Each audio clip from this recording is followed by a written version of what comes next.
નમસ્કાર, આપ જોઈ રહ્યા છો તારણ ન્યૂઝ અને હું છું પ્રદીપસિંહ ચૌહાણ। આવો જોઈએ આજના સમાચાર।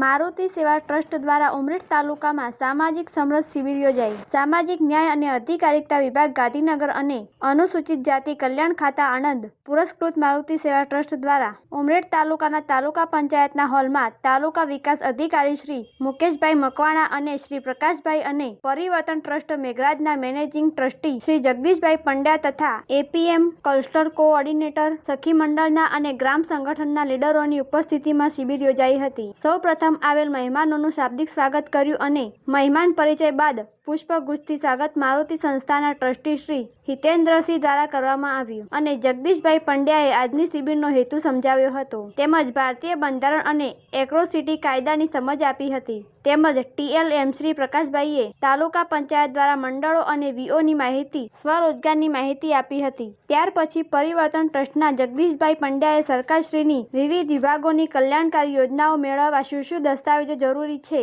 લાભ લેવા માટેની પ્રક્રિયાની માહિતી આપી હતી। તાલુકા વિકાસ અધિકારી શ્રી મુકેશભાઈ મકવાણા સાહેબે ઉપસ્થિત સહભાગીઓને શિબિર બાબતે જણાવ્યું હતું। આના લીધે તમામ સ્તરે સમાનતા અને બંધુત્વની ભાવનામાં વધારો થાય છે। સરકારશ્રીના આ પ્રકારના કાર્યક્રમોને બિરદાવ્યો હતો। બહેનોએ પ્રશ્નોત્તરી કરી શિબિર રસપ્રદ બનાવી હતી। કાર્યક્રમમાં આ સાથે ક્રેશ ક્રેડિટ લોનના 4 વીઓને ₹14.5 લાખનો ચેક પણ આપવામાં આવ્યો હતો। અંતે આભાર દર્શન કરવામાં આવ્યું હતું। રિપોર્ટર વનરાજસિંહ ખોટ સાથે તારણ ન્યૂઝ।